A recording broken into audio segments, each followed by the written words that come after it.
Hello church, good morning. Maraming salamat po sa Panginoon. At tayo po'y muling pinagsama-sama. It's good to be in the house of the Lord. Amen. So batiin po natin ating mga kaibigan, mga kasama. Grabe, no? Saya talaga pag nagsasama-sama ang anak ng Diyos. And of course, binabati po natin lahat na ating mga online viewers, mga kapatiran natin who is joining us right now. Thank you so much po. At kayo po ay able to be with us today. At dalayan ko po na walang maglilipat. Para tayo nasa television, ano? Huwag kayong lilipat na inyong mga social media. Baka kasi from Facebook, lumipat ng Friendster eh. So tayo po ay napapanood lang sa ating Facebook. And of course, mamaya po, sasamahan tayo ng ating mga kaibigan via sa ating YouTube channel. Amen. So talagang, oo nga, pero alam natin na sa kabila po na marami mga patalastas ng buhay, pero narito pa rin po tayo at patuloy na pinapalakas ng Panginoon. Amen? So once again, are you blessed, church? Amen? Sabihin natin, we are blessed, highly favored, because we are deeply loved by God. Ayun. Ba't parang nahinto kayo doon? Amen. Yun, at syempre pa sa mga kaibigan po natin, at marahil kayo po ay first time na napadako sa ating pananambahan. This is Solution Grace Church and my name is Laverne Ducot. Ako po ang inyong makakasama. At kasama na ating mga kapatiran mula ngayon hanggang mamaya. So pagsasaluhan po natin ng yaman ng salita ng Panginoon. Yan. At habang hinihintay natin ating mga kapatiran na dito po on site, na unti-unti na po silang dumarating. And of course, I would like to personally thank you ating praise and worship team sa panguna ni Kuya Albert. Palakpakan natin ang Panginoon sa kanilang buhay. Purihin ang Panginoon. And of course, sa ating banda, thank you so much sa napakasarap at alam niyo yung nag-uumapaw sa kagalakan na tugtugan. Yan po yung nagmumula sa kanilang mga puso. Amen?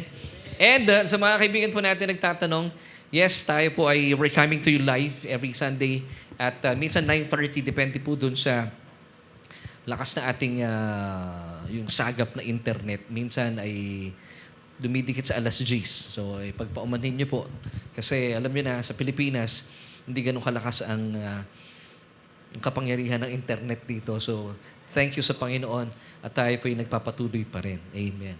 At ang mahalaga po dito, tayo po ay nagsasama-sama at patuloy nating pinapupurihan ang pangalan ng ating Panginoon. Ngayon, kung kayo po ay isa sa mga naniniwala at napapagpala na ating ministeryo, pwede po ba akong maglambing po sa inyo? Paki-share yung ating broadcast sa inyong mga kaibigan, kakilala, at mga kapamilya. So, yung mga narito po sa on-site, kung hindi naman po nakakaabala po sa inyo yung aking paglalambing, paki-share sa ating mga kaibigan at nang sa gayon sila rin po ay mapagpala sa kanilang mapapanood at mensaheng kanilang mapapakinggan. So sige po, ako po ay excited na at simulan po natin ating pag-aaral sa isang panalangin. Aming Diyos at amang makapangyarihan sa lahat, maraming salamat po once again for this opportunity and freedom na meron po kami sa aming bansa. At ito po ay aming sasamantalahin para ipaabot sa aming mga kapatiran sa 4 na sulok ng Pilipinas at sa 4 na sulok ng mundo ang iyong mabuting balita. At gamitin niyo po ang inyong lingkod para ito po ay aking maipahayag ng malinaw at mailahad ko, Panginoon, ang mga kamangha-mangha mong ginawa sa aming mga buhay. Salamat, O Diyos. Salamat po sa iyong ebanghelyo na siyang magpapabago sa aming mga buhay at papawiin anumang pong mga duda at kalituhan sa aming pag-iisip. Patuloy mo kaming, Panginoon, na pagyamanin ang aming kaluluwa sa yaman na iyong salita. Ito po ang aming panalangin sa matamis sa pangalan ng aming Panginoong Jesus. Lahat po tayo magsabi ng malakas na Amen and Amen. At of course, gusto nating batiin muna lahat ng ating mga kaibigan at mga nakasama rin last Sunday. Talaga namang full pack po yung ating church last Sunday. At alam natin sila po ay kasama natin sa ngayon. And of course, gusto ko rin batiin si Kuya Nep. Thank you for coming. Yan, si Kuya Nep. Ang butihing kapatid ni Kuya Nat. Actually, ang pangalan talaga ni Kuya Nat nakilala natin si Kuya Nat, hindi siya Nat-Nat eh. Tantan talaga eh. Nung kami po ay magkasama sa isang church, ang tawag namin sa kanya, Tantan. Although ang pangalan niya ay Nathaniel. Nung nagsama kami sa isang office, binaliktad ng mga office mate namin, naging Nat-Nat. Hindi ko alam kung ano ng pangalan niya pag nag-asawa siya. O, abangan natin, ha? Ayan. Augustus. Dito sa church, kilala siyang si Augustus. So, thank you, Kuya Nat, sa iyong pagbabahagi ng imbitasyon kay Kuya Neptali, and we hope na siya po'y makasama natin. Hindi lang ito yung una at huli. So, Kuya Nep, thank you for coming. And today, pag-usapan po natin, napaka-importante po, na bilang mga mananampalataya, ito po yung paanyaya ko sa bawat isa po sa atin. If you're already a believer, a born-again Christian, I would like to encourage each and every one, mga kapatid, na you have to find a local church in your community because the Word of Christ functions best in the context of a local church. Alam niyo po, nung tayo po ay tinawag ng Panginoon at tayo po itumugon sa Kanyang panawagan at tayo po naging mananampalataya, alam niyo po ba maganda nangyari dito? You belong in a universal church. At ang atin pong pastor, walang iba, ang ating chief shepherd, alam niyo kung sino? Si Jesus Himself. But, ang idea po ng Panginoon, hindi natatapos na kayo po'y bahagi ng universal church. You must find a local church in your community. Para kayo po ay napapangalagaan ng inyong ng itinalaga ng Diyos na tinatawag na mga under-shepherds, yun po yung mga pastor. Mas kilala ninyo, pwede nyong lapitan. Amen? At ang church po, ito po ay hindi idea ng tao. This is an idea of God. So mismo ang Diyos po ang nasa likod nito. So ngayon pong araw pong ito, ay pagyayamanin po natin at aalamin po natin yung kahalagahan ng patuloy na kumakain ng salita ng Panginoon. At habang kumakain tayo ng salita ng Panginoon, ano ba yung napapagyaman sa ating mga kaluluwa? Alam niyo po maganda rito, napapagyaman sa ating kaluluwa, yung buhay mismo ng Panginoon ay nararanasan natin sa ating kaluluwa. And that's why our message for today is entitled, Feed on Christ and be nourished by His life. So the more po kayong kumakain mula sa ating Panginoon, di ba ang ating Panginoon is the bread of life? Anong ginagawa mo sa tinapay? Hindi mo naman pinagmamasdan ng tinapay. Uy, ang ganda ng tinapay na to, ha? Ang ganda ng pagkakaluto, ano? Hindi mo naman ginagawa yun. Pag nakakita mo napakaganda ng pagkakaluto at naaamoy mo napakabango, anong ginagawa mo sa tinapay? Kinakain to. Hindi, Pastor, binabato ko to. Hindi mo dapat ginagawa yun. Kinakain mo yung tinapay. And of course, Jesus is the bread of life. So, He loves it when we feed from Him. So gusto po niya kumain tayo na kumain sa Kanya. And kapag tayo po ay kumakain patuloy, regularly sa Panginoon, nanonorish po yung ating buhay ng Kanyang buhay. Amen. Ang tawag po dito ay nagkakaroon tayo ng divine exchange. Kumakain tayo mula sa Kanyang buhay at napapagyaman yung ating buhay ng Kanyang buhay. And of course, atin pong mga pinag-uusapan ay sinisimulan po natin sa isang katanungan.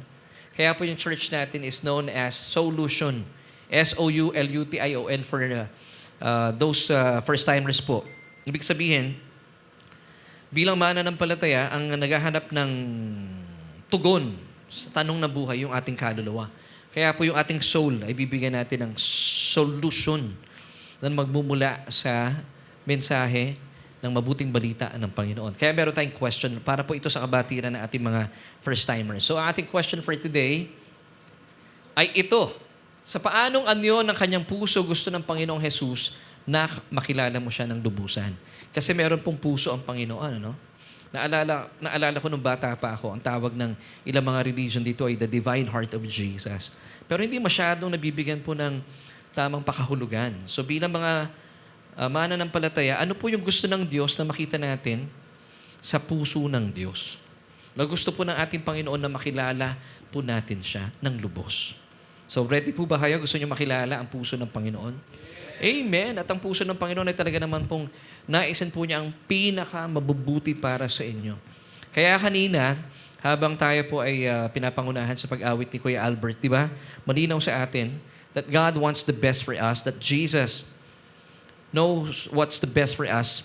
Kaya po yung ating pag-aawitan, hindi na mahirap sa ating tumaas ng kamay. Amen?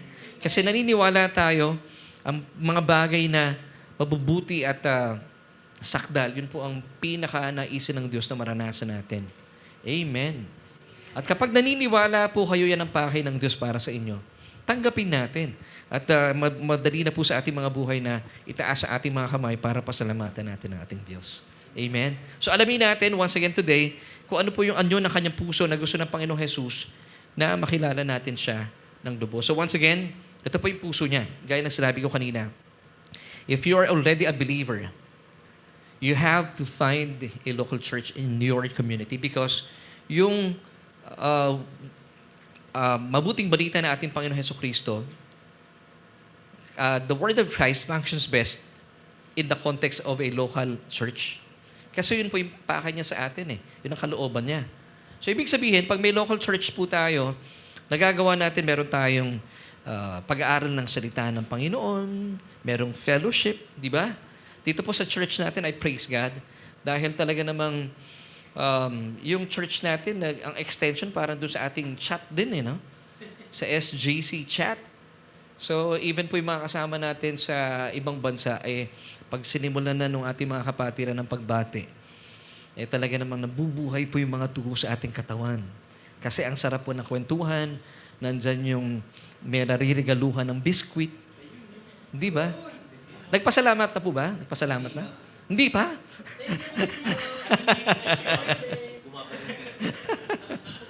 At doon po nagkakaroon tayo ng pagkakataon para pasalamatan ating mga kapatiran. Kung meron po kayong mga kabigatan sa buhay, pwede nating ipanalangin. Di po ba? Yun ang maganda sa fellowship. So, yun po ang beauty ng may local church. At dito po, nagkakaroon din po tayo ng wise counsel na kapag meron kayong problema, pwede nyo lapitan ng bawat isa. Hindi para i-chismis. Hindi po ito para sa mga tao sa simbahan. Sa church po, dinudulog natin ating mga kabigatan para pag-aanin yung mga daladalahin ng bawat isa. Amen. So once again, this is God's idea, hindi po ito idea ng tao. At maganda po, bilang mga mananampalataya, ay isaalang-alang po natin ang paalaala sa atin ng Biblia in Acts chapter 2 verse 42. And they continued steadfastly in the apostles' doctrine and fellowship, in the breaking of bread and in prayers. So dito po ang sabi ng Panginoon, tayo ay steadfastly. Pag sinabing steadfastly, devoted tayo, constant. Tinignan ko sa dictionary, ano bang ibig sabihin ng steadfast? Sa pag-aaral ng Apostles' Doctrine. So tingnan po muna natin. According to Merriam and Webster Dictionary, pag sinabing steadfast, firmly fixed in place, not subject to change, firm in belief, determination, or adherence. So ibig sabihin, devoted po tayo in what? In the Apostles' Doctrine. Now, malinaw sinasabi dito in Apostles' Doctrine. Hindi po yung mga doktrina ng lumang kasunduan ng kautusan. Hindi po doktrina ni Moses or ni Elijah. It should be in the Apostles' Doctrine. So pag sinabing Apostles' Doctrine, binamana ng palataya, kapag kayo po yung naghahanap na ng local church, for example, kasi kanina yung invitation ko, no? Hanap kayo ng local church para doon kayo ma-feed. Pero, bilang mga mananampalataya, di ba pinag-usapan natin itong mga nakalipas na araw? Meron tayong wisdom. You ask the Lord for wisdom and understanding heart. And you look for a church na ang pinipreach po, dapat yung gospel. Hindi lamang po yung motivational talk at inspirational messages. Now, paano natin malalaman na ang napapakinggan po natin ay inspirational talk lang or motivational message?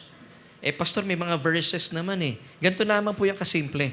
Kapag ang mensahe po ay sumisentro sa sarili mo at sa mga dapat mong ginagawa, di ba pangkaraniwan ng mga motivational talks, mayroong mga 10 keys, 5 keys, 7 ways on how to be blessed. Pag yan po napapakinggan nyo at nakasentro sa inyong mga sarili, ang tawag po dito ay inspirational talk lang or motivational messages. Kasi nakasentro dun sa yung inspirasyon na ginawa ng speaker. O pag sinabing motivational, namomotivate ka lang kasi ang husay ng tagapagsalita. So hindi po yan gospel. Pag sinabing gospel, aka Apostles' Doctrine, nakafocus po sa isang tao, Jesus, at yung kanyang mga tinapos na gawa sa krus ng Kalbaryo. Amen. So dapat po binamana ng palataya, pinifilter po natin ating pinapakinggan. And you have to look for a church na sumisentro po sa ating Panginoong Hesukristo ang mensahe. At hindi po kung kanino lang. Because the gospel is not about me, it's not about you, it's not about us. It's just about Jesus. So malinaw po, ano? Amen? So dapat sa church at paanyaya ko rin sa mga pastor, dapat po ang pinipreach natin sa pulpito. It's not about me. It's not about you. It's not about us. It's all about Jesus. Yun po yung gospel. Kahit po lagyan pa ng mga verses yung pinapakinggan nyo na nakasentro sa inyong mga sarili, that is not the gospel. Because sabi po ni Apostol Pablo, pag sinabing gospel or apostles' doctrine, ay sabi niya, dapat nakafocus sa isang tao, Jesus, and His finished work on the cross. Now, basahin po natin ang sinasabi ng 1 Corinthians chapter 2, verse 2. For I determined not to know anything among you except Jesus Christ, that's the person, and Him crucified. So, dapat nakatuon lang sa Kanya.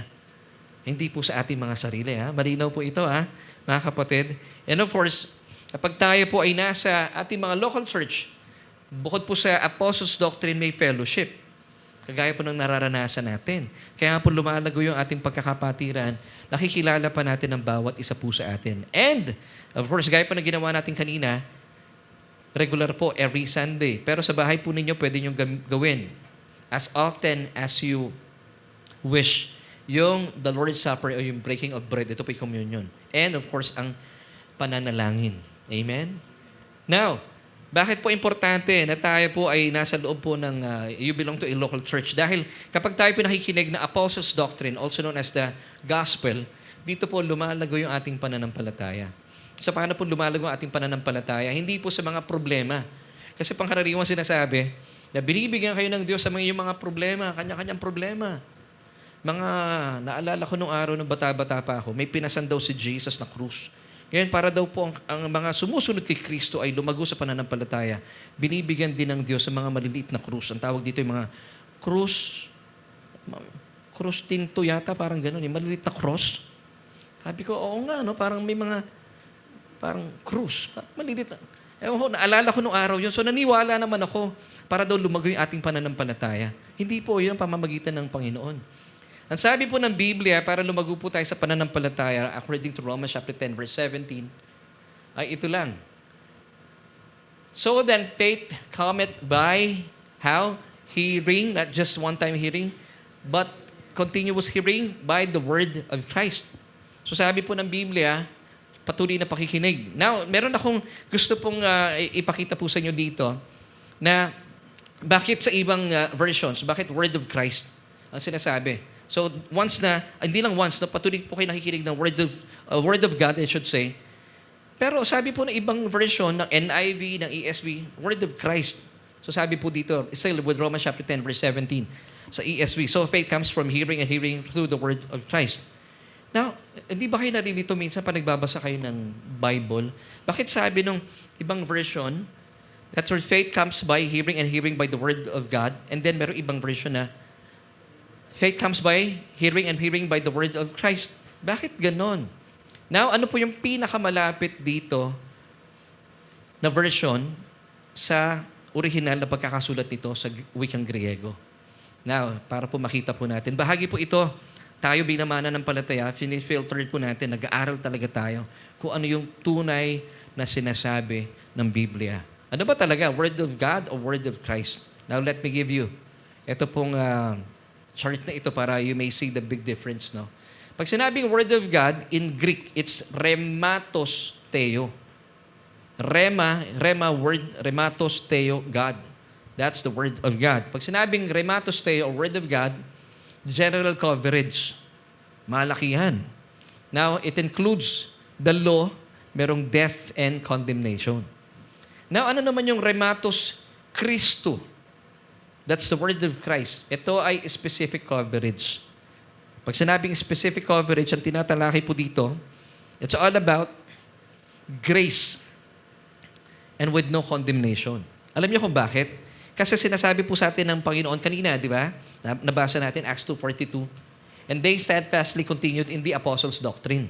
So tayo po sa church, and even po yung mga pastor, dapat ang pinipreach natin, it's all about Christ, that's the person, and His finished work on the cross. Bakit? Because something phenomenal happened. Meron na pong pagbabago. Hindi na po tayo dapat. Of course, we preach. Ginagamit pa rin po natin yung message ng Old Law-Keeping Covenant. Pero hindi po ito ang binibigay natin sa mga mananampalataya. Bakit, Laverne? Because meron na pong tinatawag na nangyari sa krus ng Kalbaryo. At ito po ang tinatago ni Satanas. Satan wants to hide the divide. Ano po yung divide na ito? After the cross, tapos na yung lumang kasunduan ng kautusan. Amen? Kasi po yung krus, ito po yung tinatawag, it's the dividing line of human history. So before the cross, ang ipinipreach nung araw, it should be the Old Law-Keeping Covenant. Kaya ang pinapakinggan po ng mga tao nun, the Word of God. But after the cross, this is the dividing line of human history. Diba? Nabuhay na po maguli ang ating Panginoon. Dapat ang pinapakinggan na po natin at bilang mga pastor, ang ipinapahayag natin sa church, it's the Rematos Christo or the Word of Christ. It's all about His grace. Undeserved favor, unearned favor, and unmerited favor. So bilang mananampalataya, according to 2 Timothy chapter 2 verse 15, you know how to rightly divide the word of truth. Hindi po labo-labo. Ang tawag po dito ay mixed message. Sa church po, pag halo-halo yung pinapakain sa inyo ng pastor, hindi po kayo mabubusog. Masarap pong halo-halo. Masarap yan. Pero hindi dapat kinakain yan sa church. Dapat maayos po yung pagkakahati. Amen? So, sabi po, once again, ng Acts chapter 2 verse 42, and they steadfastly continued in the apostles' doctrine. So, what is the apostles' doctrine? It's the word of Christ. Amen? It's all about grace and Jesus' finished work on the cross.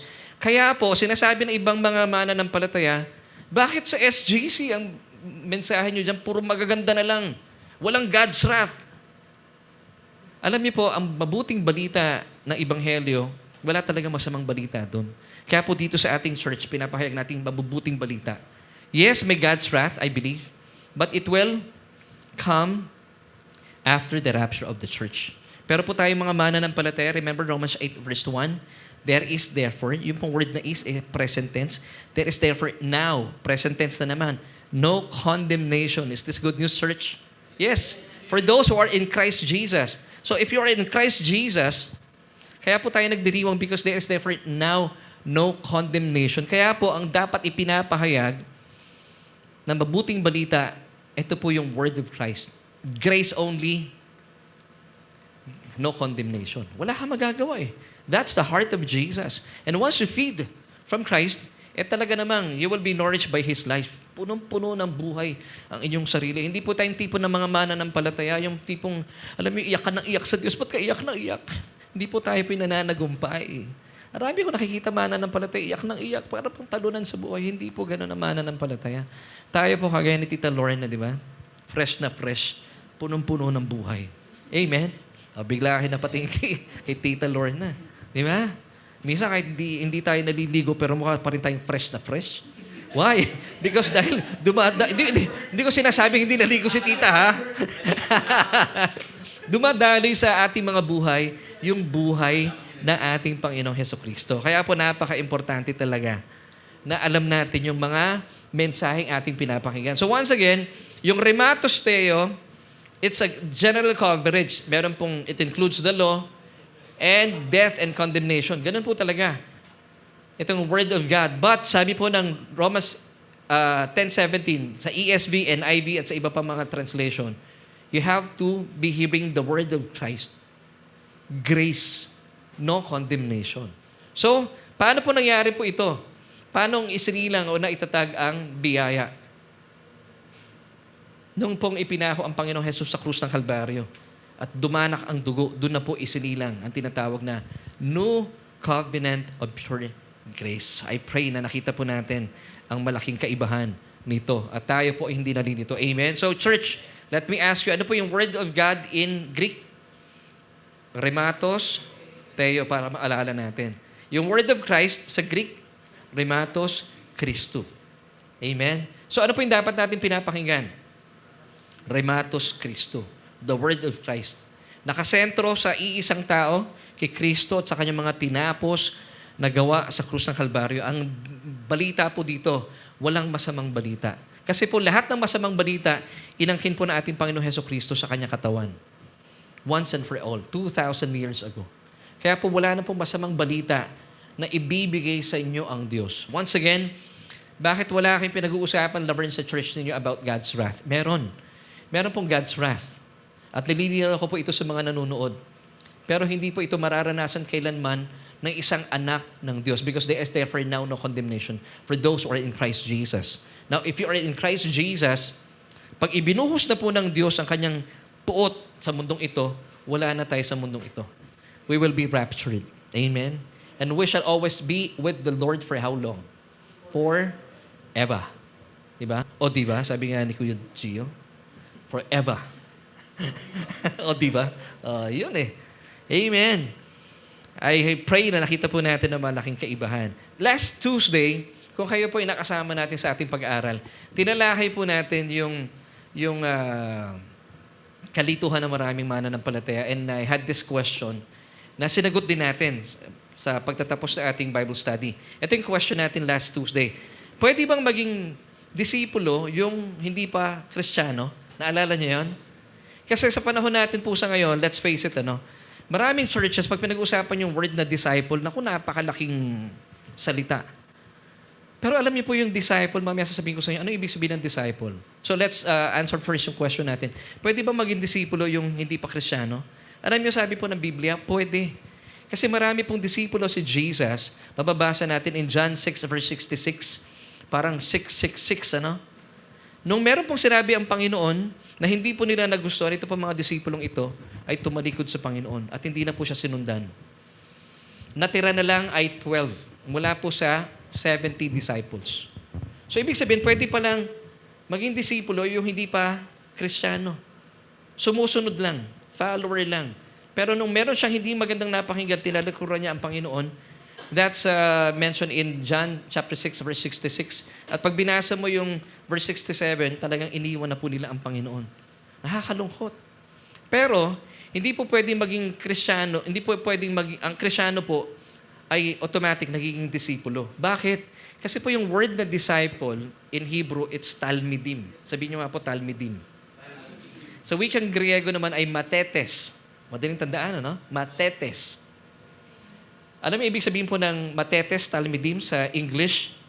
Learner, student. Sa Tagalog ay mag-aaral. So ibig sabihin, yung pag sinabing disipulo, nag-aaral lang. Tayo po bilang mga Kristiyano, mag-aaral tayo. So lahat po ng mga Kristiyano ay nagiging mag-aaral. Pero pwede pala yung mga disipulo nag-aaral lang, hindi naman agad-agad Kristiyano po sila. So pwede pala yun, So tayo po mga mananampalataya, tingnan niyo po itong divine arrangement ng Panginoon na sinabi niya in Matthew 11:28. Dito na po tayo. Come to me, all you who labor and are heavy laden, and I will give you rest. So, ang invitation po dito ng Panginoon, kung kayo napapagal na, come to me. At kapag tayo po'y lumapit sa Panginoon, of course, ibig sabihin tinanggap natin siya bilang ating Panginoon at tagapagligtas, tayo po'y nagiging mananampalataya. Di ba? So, anong nauna? Nagiging Kristiyano muna tayo. Amen? And then, after po tayo maging mananampalataya o born-again Christian o Kristiyano, of course, bilang mga mananampalataya, tayo po'y nagiging disipulo na. Sabi ng verse 29 this time, take my yoke upon you and learn from me. See? Learn from me. Nagiging disipulo na po tayo. Why? Once again, ano po yung ibig sabihin ng disipulo? Mag-aaral, kagaya po natin. Kasi kaya po tayo nag-aaral ng salita ng Panginoon, gusto po natin na tayo po ay lumago sa salita niya at lumago ang ating pananampalataya. Kaya nga po, naglaan po ang Panginoon ng kanyang lugar, church, na kung saan dito po tayo nagtitipon-tipon at nag-aaral ng kanyang salita para lumago yung ating pananampalataya. Amen? Church? Kasi hindi po natin ito mapapakinggan sa labas ng sambahan. Kaya po, naglaan ng Diyos ng kanyang lugar. Kagaya po nito, gaya na sinabi ko kanina, as a believer, tayo po ay, we are part of a universal church. Ang atin pong chief shepherd si Jesus. But, you must be part of a local church because the word of Christ functions best in the context of a local church. So naniniwala po ako, kaya sabi ng Panginoon, sa loob ng church, maraming bagay na nagaganap at huwag po nating kakaligtaan. na tayo po ay magsama-sama sa araw na ating pagtitipon. Amen? Kasi pag tayo po ay nasa church, alam niyo, may maraming pagkakataon, kaya nitong mga nakalipas na panahon, may mga challenges tayo naranasan sa buhay. Pansinin niyo po, pag kayo po ay nasa bahay lang, at nag-iisa kayo, pansinin niyo, ang daming kumukulti sa isipan niyo. Yung bang tipong pag may problema kayo, sinasabi niyo, leave me alone. Diba? Pag nakasakay ka naman sa jeep, stop the jeep. Kasi gusto mo na lang nag-iisa. Pero ang hirap nun, pag nag-iisa ka, doon po bumabanat ang kalaban. Nararanasan nyo? Pero kapag kayo po pumupunta sa church, meron kayo nakakausap ng mga kapatiran, and then you've come to realize na mas matindi pala yung pinagdaraanan niyang problema, napapalakas ka eh.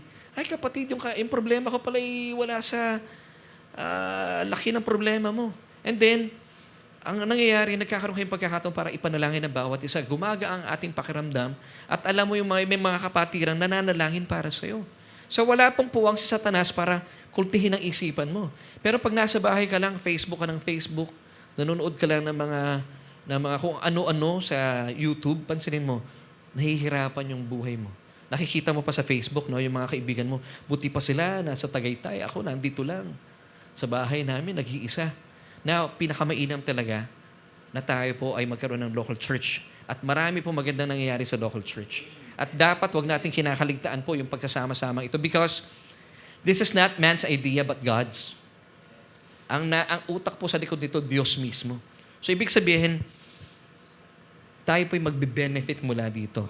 Basahin po natin itong Hebrews 10 verses 24 until 25 sa Tagalog para mas nanunuot sa ating damdamin. Sabi po ng mga talata, sikapin din natin gisingin ang damdamin ng bawat isa sa pagmamahal sa kapwa at sa paggawa ng mabuti. Nangyayari po yan pag nasa church tayo. Kagaya si Kuya Albert, nagpapasalamat ako sa kanya. Ito po'y para papurihan ng Diyos. Kahapon, after the practice, buti pa yung mga anak namin, pinapakain niya sa labas. Kami, hindi pa eh. Thank you. Maraming salamat kay Kuya Albert talaga naman.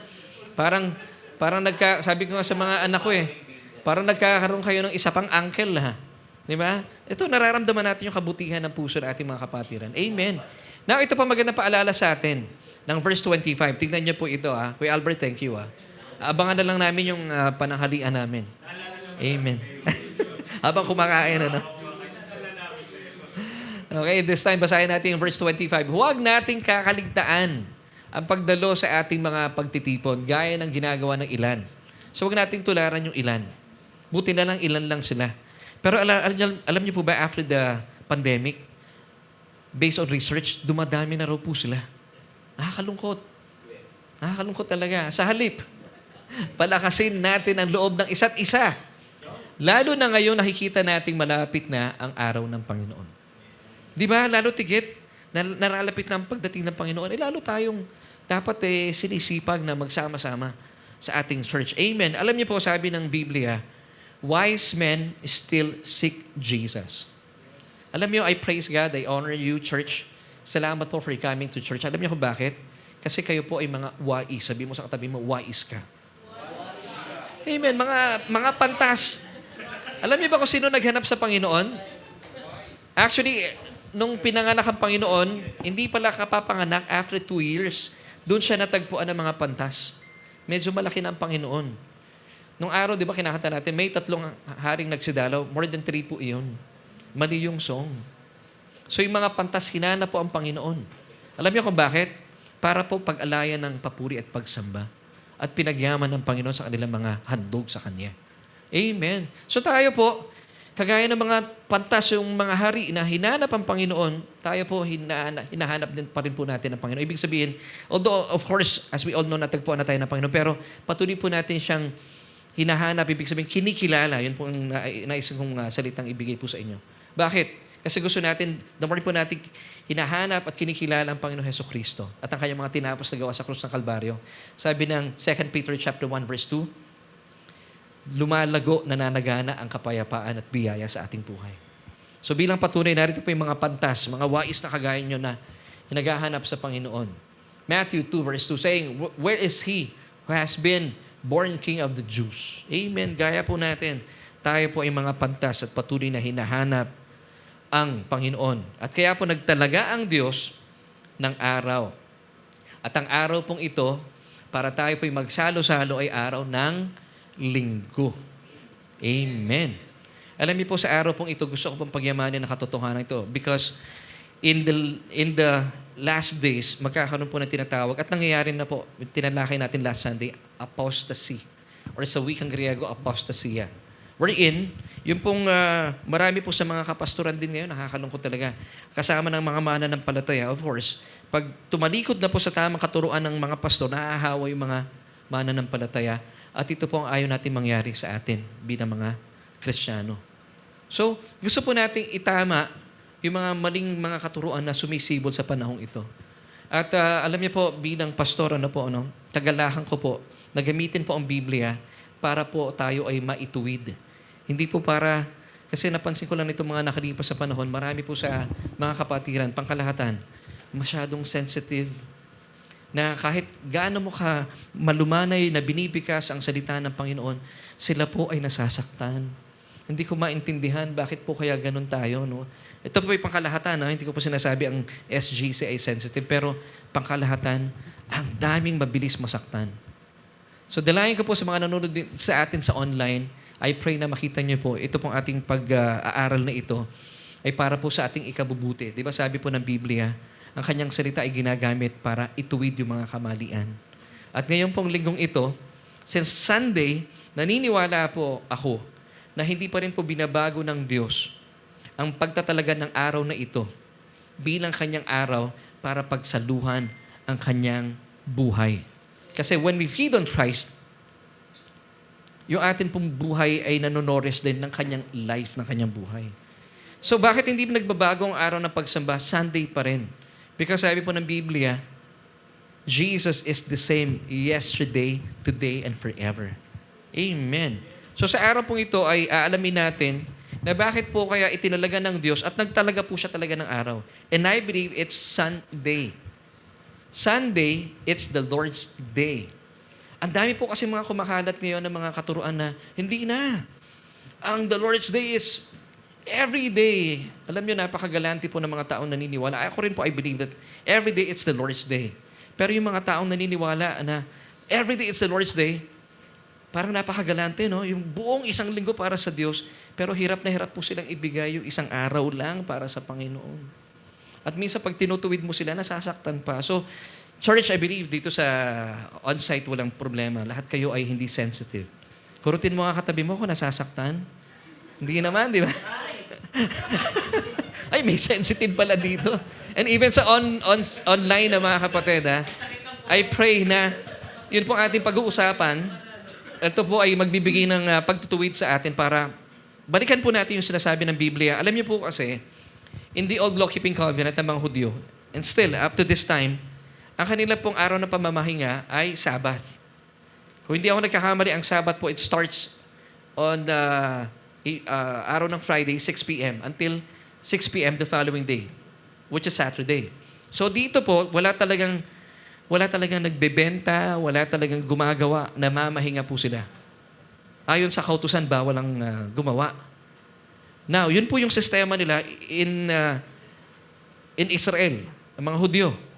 Until today, ginagawa po yan. Pero sa atin po mga nasa ilalim ng bagong kasunduan ng biyaya, meron na pong bagong araw na itinalaga sa atin ng Diyos. And it's Sunday. Alam niyo kung bakit? Dahil on a Sunday po, binuhay ng Diyos ang ating Panginoon mula sa kamatayan. Kaya po tayo ay nagsasama-sama sa church on a Sunday. Whether sa morning or sa afternoon, walang problema. Pero mainam po na italaga natin ang araw na ito for the Lord. Amen. Dahil naniniwala po ako, ang Diyos natin ay Diyos ng kaayusan. Hindi siya magulo.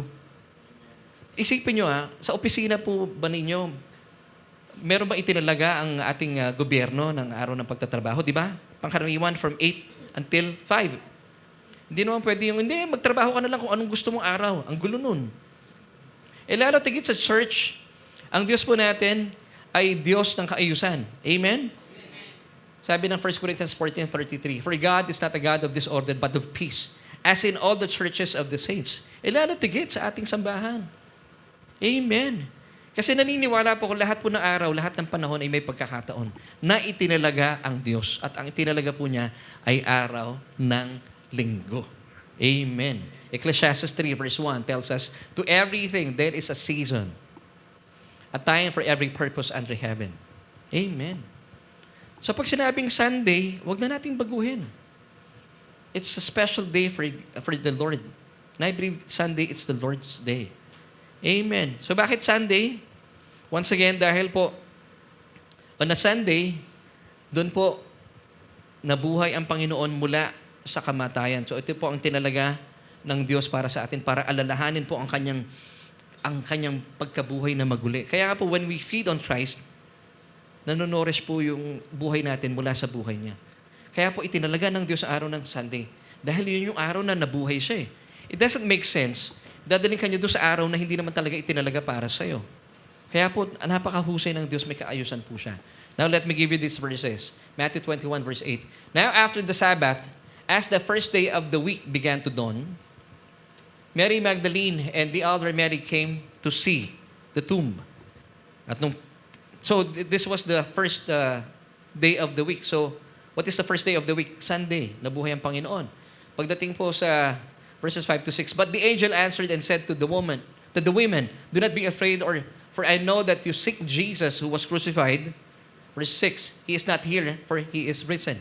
So, nung pagdating po, after the Sabbath, pagdating ng araw ng linggo, hinanap po ng mga kababaihan, wala na ang Panginoon doon sa tomb because He is risen. Now, anong araw po ito?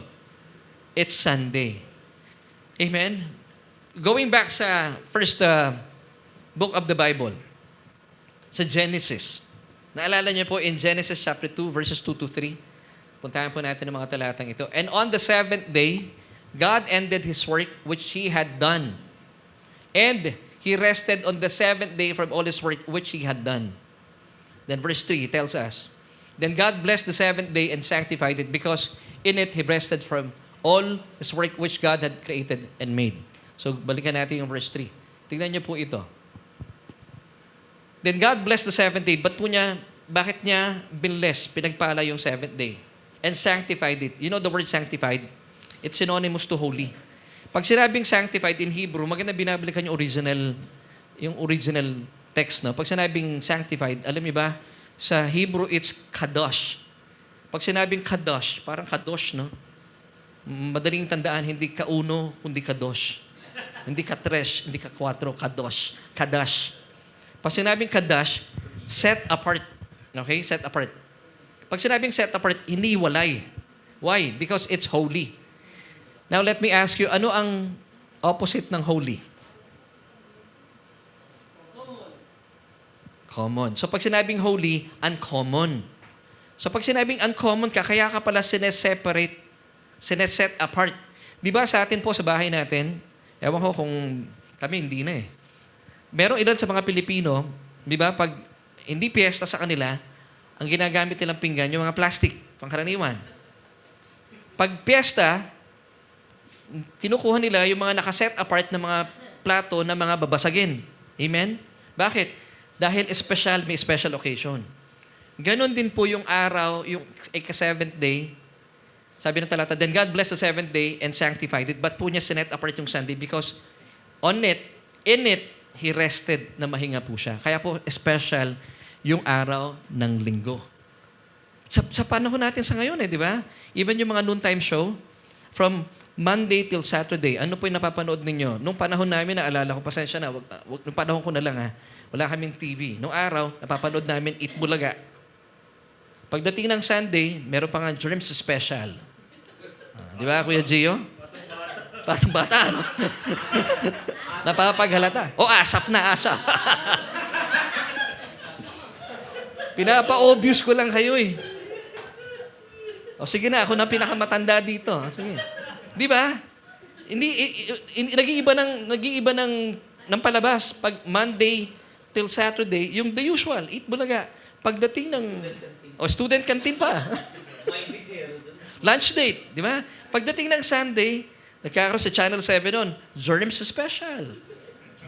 Meron pa mga sumasayo nun, the Bell Star Dancers, yan. Bakit? Special yung araw na yun eh. Alam ko, nakaka-relate yung mga kasing edad ko. Tapos sa Channel 2 naman, ASAP. Di ba? Bakit? Because yung Sunday talagang special na special yan. Ganon din po, alam ko napaka-weak ng aking illustration. But for God, He rested on the seventh day and He sanctified it. Bakit? Yung araw po na yun, na gusto niya na mamahinga siya, gusto rin po niya na mamahinga tayo. Bakit? Kasi po nung nilikha ng Diyos ang tao on the sixth day. So ngayon, pagdating ng sixth day, on the seventh day ng Diyos, na mahinga siya. Now, what was the first day of man? Nung siya po nilikha nung ika-sixth day. Yung ika-seventh ng Diyos. Yun yung first day. So kung nagpahinga ang Diyos on the seventh, gusto niya ang mga tao po na kanyang minamahal, si Adan at saka si Eva, sa kanilang first day, na mamahinga rin po sila. Amen. Ang buti ng Panginoon. In the old law-keeping covenant, nagtatrabaho muna sila bago magpahinga. But under grace, gusto ng Panginoon sa atin, napakabuti ng Panginoon, mamahinga ka muna para pagdating ng araw ng pagtatrabaho, meron kang lakas. Di ba? Ang buti ng Panginoon. Ang Diyos natin, gano'n ang sistema. Mamahinga ka muna para makapagtrabaho ka. Pero ang mga tao, di ba? Sa ating mga pangkaraniwan, kapag tayo po may mga kaagapay, mga katulong sa bahay, ang ginagawa natin sa mga kasambahay natin, ganito eh. Ang tao hindi kagaya ng Diyos eh. O, Inday, habang nagpapahinga ka, magsaing ka na rin at tanggalin mo na rin mga sinampay. Ang Diyos hindi po gano'n. Ang Diyos gusto niya na mamahinga ka. Amen. So ngayon, alamin po natin na nung ibinigay po ng Diyos ito, talagang araw ng linggo, tingnan po ninyo in the book of Acts, sa panahon po ni Apostol Pablo, anong araw po sila nagkaroon ng pananambahan? Acts 20 verse 7. Now on the first day of the week, pag tinignan po ninyo yung inyong kalendaryo, what is the first day of the week? It's Sunday. When the disciples came together to break bread, Paul ready to depart the next day. So, the next day, aalis na po siya. Sinamantala po niya itong first day of the week. Spoke to them and continued his message until midnight. Gusto kong gayahin po ito eh. Until midnight. So, yung kanilang pananabahan ng araw, talagang ang haba, samantala ngayon, nakakalungkot, 2 hours lang, 3 hours lang, pero parang hirap na hirap po ang marami po sa atin na bumangon on a Sunday. Well, mga kapatid, sana po huwag kayong masaktan. I'm telling you this, gusto ko lamang pong kulitiin ang inyong mga diwa. Because really, pagyayamanin po natin until mamaya, bakit napaka-special ng Sunday for the Lord. So dito po si Apostol Pablo, on the first day of the week, nagsama-sama po sila ng mga mananampalataya with the disciples. Amen. At I believe na ito rin po ang panuntunan ng Panginoon up to this day. Na sana po dalahin ko mga binamana ng palataya, let's bring back the glory of the Sunday. Kasi ngayon po, after the pandemic, parang tinitake for granted na lamang po natin yung Sunday at nakakalungkot. Marami po mga mana ng palataya nasa biyaya, sinasabi din nila, pag ikaw daw ay nananambahan tuwing Sunday at yan ang laman ng isip mo, you're being under the law. Hindi po. Hindi po. Let's bring back the glory of the Sunday. Yung ating pong pananabahan on a Sunday. Ito po itinalaga ng Diyos dahil po we have a God who is a God of order. Hindi po pwedeng kalat-kalat tayo. Meron pong itinalaga ang Diyos. Ngayon, kung kayo po may trabaho on a Sunday, why not pray about it? Bakit hindi natin sabihin sa Panginoon, Lord, pwede naman eh. Di ba? Sabi nga ng kasabihan, pag gusto, may paraan. Pag ayaw, may dahilan. Ganun lang po yun. Naniniwala po ako gusto nyo talaga na kayo po ay makapaglingkod at sumamba sa Panginoon. So why not pray about it? Panalangin po natin. At papakinggan po kayo ng Panginoon kasi gusto niya makasama ka. Kasi yun yung araw na namamahinga siya. Gusto niya namamahinga ka rin. Amen? Amen. Para pagsapit ng Lunes, meron kang lakas. Kasi busog na busog po tayo eh. Kumakain tayo every Sunday. At nanonourish po yung ating life with the life of Christ Himself. Para pagdating ng Lunes, abay pagkita po sa inyo ng mga office mates ninyo, bakit ang lakas-lakas mo? Bakit? Dahil kumain ako mula sa aming church ng salita ng Panginoon. Amen and amen. So kung babalikan po natin ang kasaysayan, ay bakit po kaya nung nabuhay maguli ang ating Panginoong Hesukristo, makikita po natin mula po sa mga nakasulat sa Biblia, yung 3 consecutive Sundays, doon po nagpakita ang Panginoon. The first Sunday was, He revealed Himself kay Maria with the disciples. Ito yung time na hindi po kasama si Thomas. And then the second time, Jesus revealed Himself still on a Sunday, kinatagpo na po niya si Thomas. And on the third Sunday, 3 consecutive Sundays po ito mamaya malalaman niyo kung ano po yung nangyari sa ikatlong Sunday. Amen. Ang ganda. Ang ganda po ng mga nangyari. So, bakit po kaya ito yung 3 consecutive Sundays na ito nagpakita ang Panginoon? Alam niyo kung bakit? This gives us an idea na alamin natin. Because, once again, Sunday is a special day for the Lord. Kasi dito po siya nabuhay na maguli. What's so special about Sunday? Once again, Jesus rose on a Sunday. And that's why I believe that Sunday is God's Son's day. Number 1, Jesus rose on a Sunday. That's Matthew 28, verses 1 until 8. Mababasa po natin, ito yung mga scriptures bilang patunay na siya po inabuhay on a Sunday. Matthew 28, verse 1, Now after the Sabbath, as the first day of the week began to dawn, Mary Magdalene and the other Mary came to see the tomb. And verse 6, Matthew 28, He is not here, for He is risen, as He said, Come, see the place where the Lord lay. So that's number 1, Jesus rose on a Sunday. Kung bakit po naniniwala tayo na ang araw talaga ng pagsamba, it's on a Sunday. Number 2, Jesus appeared to His disciples on the road to Emmaus. Yung pong road from Jerusalem to Emmaus, ito po ay 7-mile journey. Mahaba-haba, ano? Hindi ko alam ang conversion nun sa kilometro eh. Pero mas mahaba po ang 7 miles sa 7 kilometers. Parang 11 kilometers pala ang 7 mile. Mahaba rin yun, no, bro, no? Mahaba yun. 11 kilometers. 7 mile. Sa kilometers ay 11 kilometers yun. So, dito po, while yung mga disipulo po niya, si Cleopas, hindi nabanggit yung isang pangalan, naglalakad po sila on the way to Emmaus. Kasi disappointed sila eh. Parang pag binasa mo yung kwentong ito sa Luke chapter 24, parang dismayado siya sa mga kapwa nila disipulo. Pinag-uusapan si Jesus na hindi sila makapaniwala kasi ang kumakalat na po na balita, muli po nabuhay ang Panginoon. Nung morning na balitaan na nila. So umalis sila on the way to Emmaus. Hindi nila namalayan, sinabayan sila ng Panginoong Jesus. So hindi nila nakilala ang Panginoon. And then tinanong sila ng Panginoon, anong pinag-uusapan ninyo? So sinabi nila na ito nga yung mga kapwa namin, mga disipulo. Pag sinabing disipulo, mag-aaral po ng Panginoong Jesus. Ito nga, pinag-uusapan namin na nabuhay daw maguli si Jesus eh. So sabi ng Panginoon sa kanila, you foolish and slow of heart to believe. Napaka-ignorante ninyo, foolish ibig sabihin. At mga natitigas ng puso, hindi kayo naniniwala na ang Messiah ay muling mabubuhay. And then, habang naglalakad po sila, Jesus expounded to them in all the scriptures the things concerning Himself. So mula po sa mga aklat ni Moises hanggang sa mga aklat ng mga propeta, expounded in all the scriptures the things concerning Himself. Ano po ibig sabihin nun? On the way to Emmaus, nag-Bible study po si Jesus. Isang sa 2 taong ito. Grabe, ano? Ang haba nun, habang naglalakad kayo, at talaga, Lord, binalikan nila yung scripture from the writings of Moses at sa mga writings po ng mga propeta. Grabe, ang habang Bible study nito. Siguro relax na relax yung lakad nila. No? And then, alam niyo po, they ended up sa Lord's Supper. Nung nag-Lord's Supper na po sila, nag-communion sila, doon lamang po nabuksan yung isipan ng mga alagad na ito. Itong mga disipulong ito. Ako, si Jesus pala yung kausap natin. So ngayon, mula po dito, nagulat sila, buhay nga ang Panginoon. And then, lumakas sila. Nakarating na sila ng Emmaus at nag-communion na po sila. And then, nung nabuksan ng isipan nila after the communion, nakita nila si Jesus yun. Siyempre, 11 mile yung nilakad, 11 kilometers, no? Lumakas sila. Bumalik sila uli sa mga disipulo. Binalikan nila yung mga disipulo na sinabi nila, oo nga, buhay nga si Lord. Sabi ng mga disipulo, kukulit nyo, buhay nga eh. So, nagpakita po mismo sa kanila. So, ito po ang maganda. Alam niyo kung anong araw po ito? Sunday po ito. Now, what's so special about Sunday? Kasi po, araw ng Panginoon yun. Amen. So, that's number 2. Number 3 na po tayo. Jesus appears to His disciples without Thomas. Now, tingnan niyo po ang masamang nangyayari. Kapag ang ito sa story, I believe nilagay ito ng Panginoon sa kasaysayan.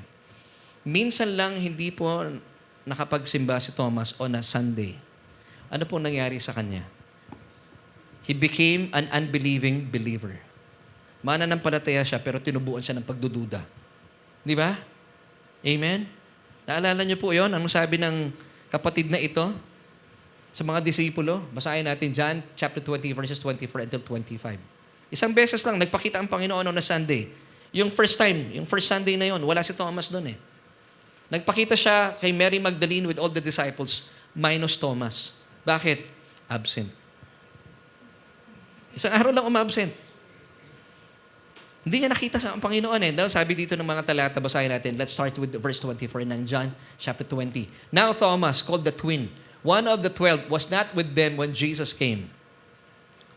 The other disciples therefore said to Thomas, "We have seen the Lord."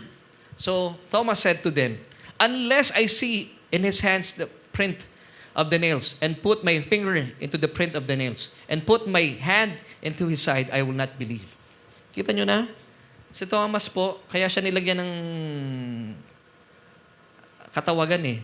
Doubting Thomas. Ang pangit, ano? Minsan lang umabsent. Yun po ang nangyari sa kanya. And then ano po ang nangyari sa kanya? Nagkaroon siya ng pagdududa. Nakakalungkot. Now, tingnan niyo po ito This was the second Sunday. Ito yung first Sunday na sabi ni Thomas, hindi pala. Nagpakita ang Panginoon yung first Sunday and then sabi niya, wala si Thomas doon. Sabi niya, hanggat hindi ko nakikita yung mga pako sa kanyang kamay at yung sugat sa kanyang tagiliran, hindi ako maniniwala sa kanya. Isang beses lang siya lumiban. Now, let me ask you, alam ko narinig po ito ng Panginoon. Now, bakit po kaya hindi nag-effort si Jesus na sabihan si Thomas na, hindi, buhay ako on a Monday, or nung Tuesday, or Wednesday, Thursday, Friday, or Saturday. Bakit hinintay pa ni Jesus yung Sunday? Di ba halimbawa, ikaw may ginawa kang tama, tapos merong hindi naniniwala sa'yo. Sunday, kunwari, nabalitaan mo. Di ba, ang gagawin mo the following day, hindi kakausapin na kita. Importante yun dapat maituwid natin yung mali Pero si Jesus, He waited until Sunday. Now, anong sinasabi sa atin dito? Bakit? Ba't kaya He waited until Sunday? Because Sunday, it's His day. Importante na dapat meron siyang i-reveal on a Sunday. Why? Dahil araw po niya ang Sunday. Now, tignan po natin. Diba? Pakilagay niya.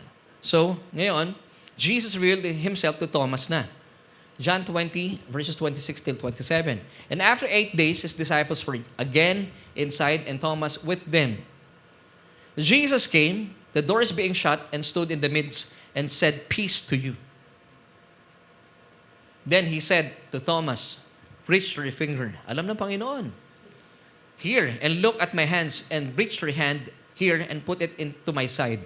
Do not be unbelieving, but believing." So napakahalaga ng ating pakikisalamuha sa Panginoon on a Sunday. At nagpakita po ang Panginoon sa araw ng Sunday. And balikan ko lang po yung verse 26. Tingnan niyo po ito, napakahalaga nito. And after 8 days, His disciples were again inside and Thomas with them. Jesus came, the doors being shut, and stood in the midst and said, "Peace to you." Alam niyo nung sinabi ng Panginoon, "Peace to you," pinakita niya ang kanyang mga kamay. Yung butas sa kanyang mga kamay. Yung word na peace, sa Aramaic, it's shalom. Alam niyo po yung ibig sabihin ng shalom? It came from the word shalem. Pag sinabing shalem, sa Israel pala, halimbawa kumakain si Ate Amiel, tapos halimbawa na lang ganito, kumakain ako sa Israel, tapos nakita ko wala akong pitaka, wala akong pambayad. And then dumating si Ate Amiel, sabi sa akin ni Ate Amiel, "Pastor, animi shalem." Ano ibig sabihin nun? It's paid already. So yung word na shalem, doon po inadapt yung word na shalom. Nung pinakita ng Panginoon kanyang mga kamay, yung butas, kaya pala mahalaga makita natin yung butas, nakita ni Thomas yun. Ibig sabihin, it's been paid already. Bayad na. Wow. Kaya po dito sabi ni Thomas, hindi na po siya naging unbelieving believer. Sabi niya, "My Lord and my God." So naniwala na siya. Pero alam niyo, sabi po ng Panginoon dito, mas pinagpala daw po tayo, even though hindi natin nakita ang Panginoon, pero we believe that He was raised from the dead, mas pinagpala daw po tayo. Wow, buti na lang, ano? So I believe nilagay po itong istoryang ito para may matutuhan tayo. Na ganun po kaimportante kung bakit nawala. Nung nawala po itong si Thomas, ay nagkaroon po siya ng pagdududa sa Panginoon. Amen. So buti na lang, nagpakita ang Panginoon sa kanya. Dahil po ang Diyos po ay talaga namang hindi niya hahayaang maupod ang ating pananampalataya sa Kanya. Now, meron po akong gustong ipakita rin na dahil po ang Diyos natin ay Diyos ng kaayusan, alam niyo po ba, maging po yung ating pagbibigay na ating ikapo at kaloob, ay meron pong paanyaya ang Diyos sa atin through His Word na ibigay po natin, ilagak natin on a Sunday. Wala kayo nabasa ganong verse, ano? Meron po iyon. So, this is number 5. Hindi ako nagkakamali. Lay something aside for the church. 1 Corinthians 16 verse 2. On the first day of the week, ano po yung first day of the week? Sunday. Let each one of you lay something aside, storing up as he may prosper. See? So, gusto po ng Panginoon sa atin, whenever you give your blessings sa gawain ng Panginoon, on a Sunday pa rin. Dahil may kaayusan po ang Panginoon. Now, dito na tayo. Yung ikatlong Sunday. So, yung review tayo, yung first Sunday na nagpakita po ang Panginoon, kay Maria Magdalene with the disciples minus Thomas. Yung second Sunday, hinintay pa ng Panginoon, nagpakita na siya kay Thomas. Now, ito po maganda. Yung susunod na Sunday, dito na tayo. Breakfast by the sea. Actually, by the seashore. Wow. John chapter 21 verses 1 till 14. So, dito po, maganda ay sa tatlong sunod-sunod na linggo pong ito, ay talaga namang consistent po ang Panginoon, nagpakita siya sa araw ng Sunday. Why? Once again, napaka-special po sa Kanya ng Sunday. Pwede naman siya nagpakita ng Monday, Tuesday, Wednesday, Thursday, Friday, or Saturday. Pero bakit hinintay pa niya yung susunod na linggo? Because Sunday, it's the Lord's Day. At dito, naku, mamamangha po kayo. Napakabuti ng Panginoon. Meron siyang ginawa sa seashore. Actually, nandun siya sa seashore. So, dito na tayo sa pangatlong Sunday. Basahin natin ang mga talatang ito is found in John 21 verses 1 till 14. After these things, ito muna tayo sa verse 1. Jesus showed Himself again to the disciples. So, ito na yung ika-third Sunday at the Sea of Tiberias. And in this way, He showed Himself. So, sabi ng talata, and in this way, He showed Himself. So, alamin po natin, anong way ipinakita niya yung kanyang sarili sa kanyang mga disipulo? In this way, He showed Himself. Ang ganda po nito, no? So ngayon, ito na yung third Sunday. So how did Jesus show Himself in this way? Alamin natin yung this. In this way. Paano niya ipinakita? So ito yung sagot sa ating tanong. Ano ng kanyang puso na gusto niya ipakita sa atin? Na para lalo po tayo ma-inlove sa isang Panginoon na una nagmahal sa atin. So in this way, He showed Himself. What is this? Ano yung this doon that He showed Himself? Alam niyo kung ano po yun? Ito yung pakay ng Panginoon sa atin. Talaga namang ma-in-love kayo sa Kanya. Matthew 20 verse 28. Sabi ng Panginoong Jesus, just as the Son of Man did not come to be served, but to serve, and to give His life a ransom for many. Alam niyo po, habang nangingisda ang mga disipulo, yung 11 disipulo, pagtanaw nila sa di kalayuan, sila po ay nasa marahil sa dagat pa, no? Nakita nila sa di kalayuan, hindi nila masyadong makita kung sino. Pero nagkakaroon na po sila ng sapantahan, mukhang ang Panginoon. Nakita nila from afar. Meron pong nagluluto doon sa pampang. Wow! So dito po ang Panginoong Hesukristo, once again, sabi niya, just as the Son of Man did not come to be served. Naparito po siya hindi para paglingkuran. Actually, sabi nung talatang binasa natin, Matthew 20 verse 28, and to give His life a ransom for many. Binigay na po niya dito yung kanyang buhay para po sa katubusan ng mga tao. So ibig sabihin, ang paglilingkod po ng Panginoon sa atin, hindi po natatapos sa krus ng Kalbaryo. Nagpapatuloy po ito hanggang sa panahon natin sa ngayon. Wow! Di ba napakabuti ng Panginoon? This is Jesus' heart for you, mga kapatid. So, balikan natin yung kasaysayan. Basahin po natin. John 21, 9-12. Then, as soon as yung day dito, yung 11 disipulo, wala na po si Judas dito. Namatay na po siya. Nagpakamatay na po siya actually. And as they had to come to land, they saw a fire of coals there. So nag-provide ang Panginoon ng uling ba ito? Coal? Now, I believe kung bakit po nag-provide ng Panginoon dito, of course, ginamit siya panluto sa tinapay at saka sa isda. So, ibig sabihin, habang nangingisda yung mga disipulo, meron ng daladalang isda ang Panginoon, meron na siyang isda, at meron pa siyang tinapay. Talaga namang hindi mo malalamangan ng Panginoon. Ang mga disipulo, walang binanggit na mga tinapay na meron siyang dala. Syempre, hindi ka naman makakapamingwit ng tinapay sa dagat, di ba? Ang makukuha mo na sa dagat ay isda. Pero si Jesus, hindi mo siya malalampasan. Mas matindi ang provision ng Panginoon. Hindi lang isda meron siya. Meron pa siyang tinapay. Now, bakit po may coal doon? Para po yung mga disipulo niyang galing sa laot, giniginaw yan eh.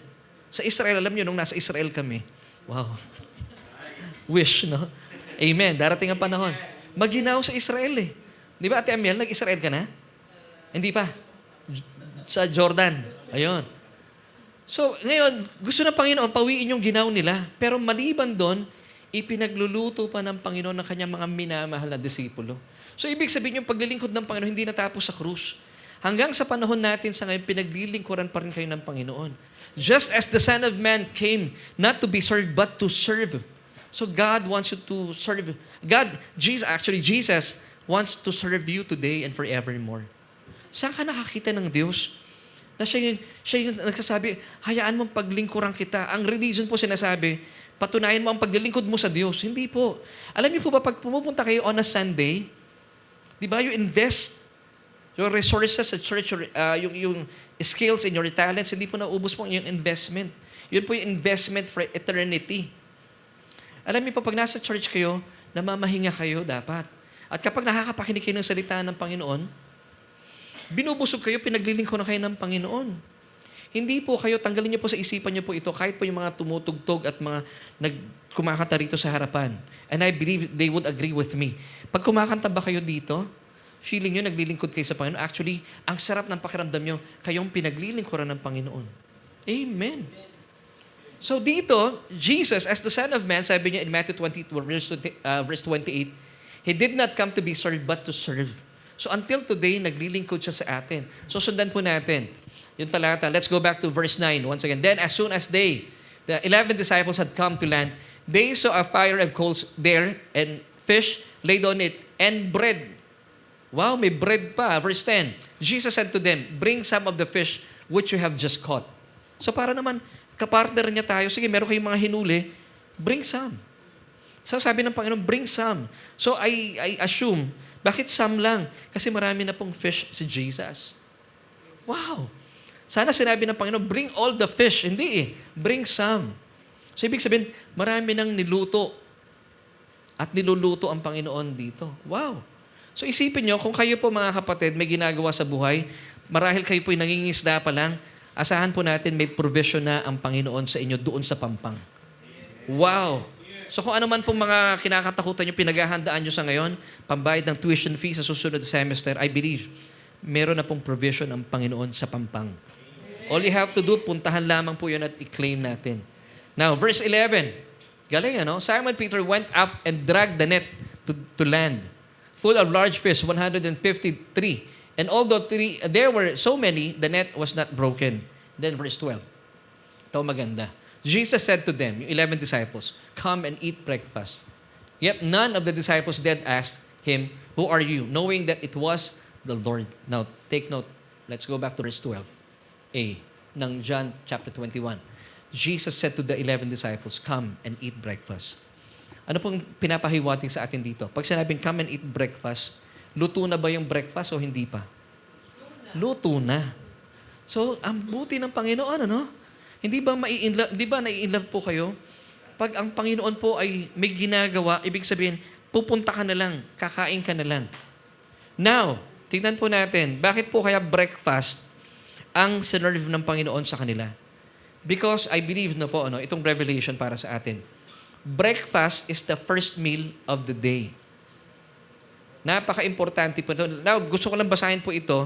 Meron ako nakitang pag-aaral, according po sa pag-aaral at pananaw ni Dr. John Harvey Kellogg, a physician and nutritionist. According to him, he believed that eating a healthy breakfast is essential for good health. At sabi pa ng mga iba pang eksperto, breakfast is an extremely important meal that provides an essential portion of energy for the entire day. Scientists, marami to plural, agree that eating breakfast regularly has a positive effect on cognitive function and the work of the entire body. At sabi pa ng ilang mga doktor, pag daw po hindi kayo nagbe-breakfast, naapektuhan ng mga bituka. Bumabaho yung ating mga hininga. Importante you eat breakfast every day. Now, alam niyo po, itinuturing ng Panginoon dito yung breakfast. Sunday, it's the first day of the week. Pag hindi kayo kumain ng salita ng Panginoon on the first day of the week, bumabaho din po yung ating kaluluwa. Pag nagsasalita kayo, hindi po lumalabas sa ating mga kaluluwa yung mga masasama at hindi kagandahang amoy na salita. Bakit? Hindi po tayo kumakain ng breakfast. Ipinaghandaan na kayo ng Panginoon. Wow! Kaya pala, breakfast po ang binigay sa atin. Sabi nga nila, kumain ka na ng breakfast kahit hindi ka na magtanghalian or kahit light na lang yung tanghalian Ang problema ng mga Pilipino, baliktad Light yung breakfast, matindi yung dinner. Kaya tuloy, hindi na nagigising kinabukasan. Dapat pala matindi yung breakfast para meron kang lakas sa mga susunod na oras mo. Ganon din po tayo. We feed from Jesus on the first day of the week. Para pag suong natin sa Monday until Saturday, meron tayong lakas. And tayo po ay nanonorish ng kanyang buhay, yung ating buhay. Amen and amen. So, ito po ang gusto ng Panginoon sa atin. Now, going back po sa breakfast by the sea. Muli po sabi ko kanina, nangingisda pa lamang po sila, may provision na ang Panginoong Jesus doon sa shore, doon sa pampang. Amen. Ate Amel, may provision ng Panginoon sa iyo sa shore. Amen. Amen. Di ba? So mga kapatid, as long as kayo po ay kumakain ng salita ng Panginoon on the first day of the week, which is Sunday, at kinikilala mo ang Sunday, itinalaga ng Diyos para sa inyo, you will be nourished by Christ's life. Amen. Kaya pala breakfast ang inihanda ng Panginoon sa atin. So mga kapatid, gusto ko lamang pong iwan sa inyo ito before we end. Napakabuti ng Panginoon. May ginagawa po siya habang may ginagawa ka. Actually, may ginagawa ka pero tapos na po siya. Luto na. Kaya nga ang sabi ng Panginoon, come and eat breakfast. At gusto niya kasalo ka niya. Amen? So ang sarap kasalo ng Panginoon kapag siya po ang naghahanda para sa atin. Now, verses 13 to 14, Jesus then came and took the bread and gave it to them, and likewise the fish. Sino po ang nag-waiter pa sa kanila? Hindi to self-service, mga kapatid, Si Jesus pa ang nagbigay. Saan kayo makakita ng ganyang uri ng Diyos? And verse 14, this is how the third time Jesus showed himself to his disciples after he was raised from the dead. Now, to answer the question, and in this way, he showed himself. So, paano po niya pinakita yung kanyang sarili? Na siya po ay naglilingkod sa atin. So, hindi lamang po natapos ang kanyang paglilingkod doon sa krus ng Kalbaryo. After the cross still, Jesus is serving you today. And in this way, yun po yung this doon, he showed himself. So, Jesus wants you to see him nagsaserve. Just as the Son of Man, sabi na Matthew 20 verse 28, did not come to be served, but to serve. So let Jesus serve you today and forevermore. Para hindi po tayo na nanlulupaypay sa mga problema ang ating kinakaharap every single day. Amen? So, okay, dito na tayo. Tayo po magtatapos na. And this is once again our question for today. Sa paanong anyo ng kanyang puso gusto ng Panginoong Jesus na makilala mo siyang lubos? Ito po yung ating solution. See the Lord's desires to serve you. How? By preparing breakfast for you. And discover the many benefits that follow. Pag kayo po kumain ng breakfast from Him, you will be nourished by His life. Why? Kasi po kumakain tayo ng kanyang buhay on a Sunday. Bakit Sunday? Because He rose on a Sunday. Nabuhay po siya. He was resurrected on a Sunday. So kumakain tayo ng buhay mula sa buhay ng Panginoon. Amen and amen. So feed on Christ and be nourished by His life. Palapakan po natin ng Panginoon. So mga kapatid, I pray po sa mga nanonood din sa atin online, hindi po natin pwedeng baguhin ang sinasabi ng Biblia. Itinalaga po ng Diyos ang Sunday. And I believe, ito po ay nais ko pong at binahagi ko po ngayong araw pong ito para ituwid po yung ating mga maling paniniwala. Na parang hindi na po natin binibigyan ng value or kavod, bigat, glory, yung araw na itinalaga ng Diyos para sa atin. Lalo tigit, sabi po ng Hebrews 10:25, lalo tigit tayo po'y magsama-sama. Huwag natin kakaligtaan ng araw ng linggo na tila ginagawa po ng ilan. Huwag tayong sumama doon sa ilan para hindi na po sila dumami. Pagkus yung ilan pong ito ay mayahag po natin, manumbalik po sila sa pagdalingkod sa Panginoon. Nagtalaga po ang Diyos na isang araw. Napakabuti ng Diyos, ayaw po niya kayo mahirapan. Yung pong inyong iba pang linggo, gamitin nyo sa ibang bagay. Isang araw lang po hinihingi ng Panginoon sa inyo. Hindi po mahirap yun. Lalo tigit kapag naintindihan mo na gusto ng Panginoon, paglingkuran ka niya sa araw ng linggo. At kapag tayo po'y kumakain sa Kanya ng Kanyang inihandang agahan or breakfast, sigurado po ang daming benepisyo po na susunod nito. Yung bawat araw na ating susuungin, malakas na malakas po tayo. Amen. Because we feed on Christ. Amen. So, church, mga kaibigan natin online, gusto ko munang kausapin po sila.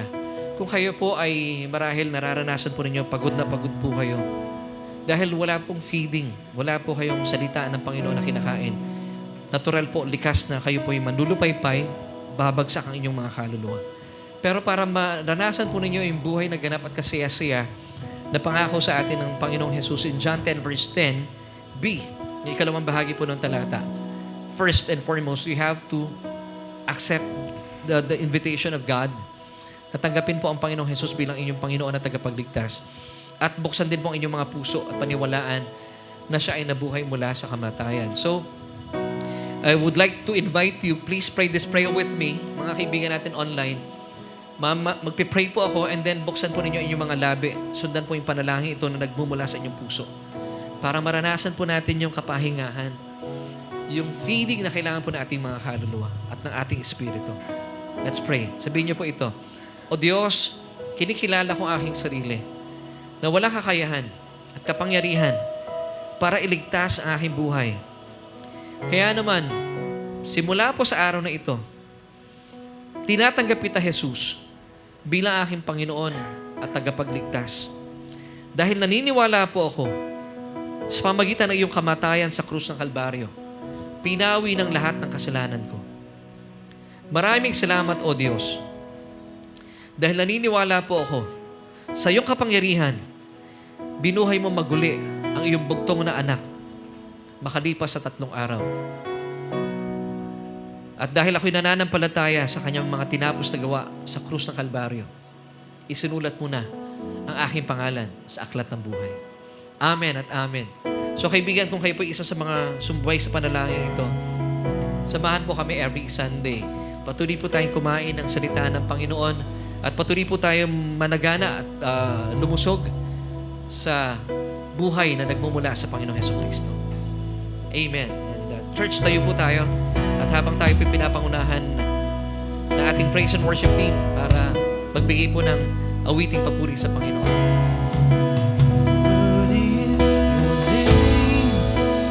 You deserve praise. You deserve the praise. Worthy is your name. Oh, thank you, Lord. Worthy is your name. Worthy is your name. Jesus. You deserve the praise. Worthy is your name. Worthy is your name. Worthy is your name, Jesus. You deserve the praise. You deserve the praise. Worthy is your name. Worthy is your name, Jesus. You deserve the praise. Yes. Worthy is your name. Alam niyo po, pinapadali ng Diyos sa ating buhay. He's not asking too much from us. Na sinasabi po ng mga maling katuruan sa ngayon, of course, I believe that every day is the Lord's Day. Pero kaibigan, gusto lamang po niya kayo makasama on a Sunday. 2 to 3 hours. Siguro po hindi na mahirap ibigay sa Panginoon yon. Now, kung kayo po isa sa mga nanonood sa ngayon, I believe tinatanggap niyo po yung aking mga panukala. Hindi para kayo po ay aking saktan o anumang bagay na magbibigay po ng kalungkutan sa inyo. No. Kung kayo po ay naghahanap buhay ng Sunday, I believe na unawaan po ng Panginoon yan.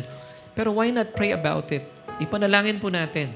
Nabigyan po kayo ng araw na kapahingahan o na Sunday. Nang sa gayon, maranasan po ninyo yung saya ng makasama ang iyong mga kapatiran at pinagsasaluhan ng pag-ibig ng Panginoon sa araw ng linggo. So I would like to pray for you, kapatid. Kung isa po kayo sa nagnanasa na magkaroon po ng ganitong katugunan sa ating mga panalangin. Let's pray. Panginoon, maraming salamat po sa araw pong ito. It's a Sunday. It's your Son's Day, Lord. Salamat, araw po ito na aming Panginoong Jesus. Araw niyo ito, O Diyos, na kung saan, Panginoon, patuloy mo binubuksan naming isipan na kayo po hindi nagbabago noon, ngayon at magpakailanman at sadyang nagtalaga po kayo ng araw para pagsaluhan namin ang iyong salita. Salita ng buhay. Dahil on a Sunday, binuhay mo ang iyong bugtong na anak mula sa kamatayan. Kaya po napaka-espesyal ng araw na ito para sa amin. Na araw na kayo po ay namahinga. At ito rin po ang aming unang araw para kami po ay sumabay sa inyo sa pamamahinga. Namamahinga, tumatanggap na iyong salita. Tumatanggap na iyong agahan na inihain na para sa amin.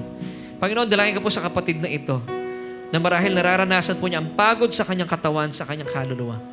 It's because, Lord, wala po siyang pahinga even on a Sunday. Siya po ay naghahanap buhay. Panginoon, kung siya po ay isa sa mga naghahangad na nagkakaroon po ng pagnanasa, na magkaroon po siya ng araw na ito ng kapahingahan. Lord, in the name of Jesus, alam kong ito po ay binigyan niyo ng katugunan. Salamat, Panginoon. At bilang mga mananampalataya, gamitin mo kami, Panginoon, para ibalik namin ang kaluwalhatian na amin pong binibigyan ng kahalagahan ng araw ng linggo. Na kami pong mga anak mo ay nagsama-sama para itaasan yung pangalan sa aming pag-aawitan at nag-aaral ng iyong salita nang sa gayon mabusog ang aming mga kaluluwa at patuloy na kumain at maranasan namin ang buhay na nagmumula sa buhay na aming Panginoong Hesukristo. O Diyos, maraming salamat po. Tinugon mo na ang kahilingan ng kapatid na ito. At lahat, Panginoon, ang problema na kinakaharap na aming mga kapatiran sa ngayon. Sila po ay naghahanap ng trabaho, Panginoon. Tugunan mo kanilang pangangailangan. Gayon din, Panginoon, sa aming mga kapatid na nasa balik ng karamdaman. Panginoon, sa pangalan ni Jesus, inaangkin namin ang kagalingan sa kanyang katawan mula ulo hanggang talampakan. Salamat, Panginoon, dahil nararanasan namin ang mga bagay na ito on a Sunday, sa araw ng linggo, araw na pinapahalagahan mo, araw na itinalaga mo para pagsaluhan namin ang iyong pag-ibig at pagmamahal at kumain na iyong salita. Maraming salamat sa O Diyos dahil tinugon mo na ang panalangin ng iyong mga anak. Ito pong aming pagpupuri sa matamis sa pangalan na aming Panginoong Jesus. Lahat po tayo magsabi ng Amen. Thank you so much, church. See you on Sunday. Stay blessed.